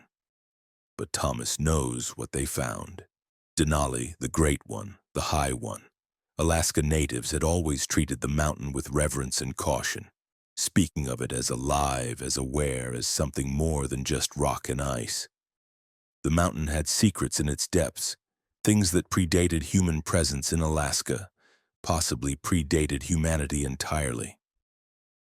The team had accidentally discovered an entrance to whatever dwelled within, and they'd been fortunate to escape.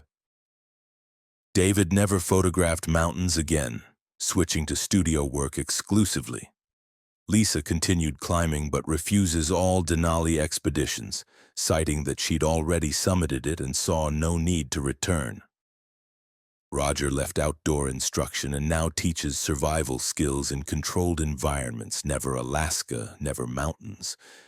Thomas still guides expeditions but has strict rules. No investigations of anomalies, no deviations from established routes, and never, under any circumstances, descend into openings found in ice or rock. He's researched Denali's history and found scattered accounts of strange lights seen on the mountain over the decades, of climbers who reported seeing structures or entrances that weren't there on subsequent expeditions, of teams that vanished without explanation. The mountain has claimed many lives, most attributed to weather, altitude, or human error. But Thomas wonders how many actually succumb to something else, something that lives within the mountain, something that occasionally reveals itself to those who climb too high, venture too far from established routes, or have the misfortune to witness lights that pulse in the frozen darkness. He dreams of the chamber still, dreams that he's the one who descended instead of David. Dreams that he enters that impossible space and encounters what waits there. In the dreams, the thing in the chamber speaks, though not in words. It communicates directly into his mind, showing him images of Denali's construction, of the mountain being raised deliberately to hide something, to seal something away. The dreams always end with the thing asking a question Thomas doesn't want to answer. Will you free us? He wakes from these dreams in sweat despite cold rooms, knowing that something beneath Denali wants to emerge, that the green light is its beacon, that it's seeking people who will help it escape its ancient prison. And Thomas fears that someday, someone will answer that call, will venture into those depths without the wisdom to retreat, will break whatever seals hold that presence contained. When that happens, he believes Alaska itself might change, might reveal its true nature as not just wilderness but as a cage containing things that predate and transcend human understanding. Until then, Thomas watches from a distance, monitors reports of strange lights on Denali, and hopes that whatever sleeps beneath the mountain's ice remains asleep for another 1,000 years. Some peaks are meant to remain unclimbed, some depths unexplored, some lights uninvestigated. Alaska's highest mountain holds its secrets close, and Thomas Fletcher intends to let them stay buried, sealed beneath ice and stone, pulsing with patient ancient hunger. Waiting for the day when the mountain finally releases what it was built to contain.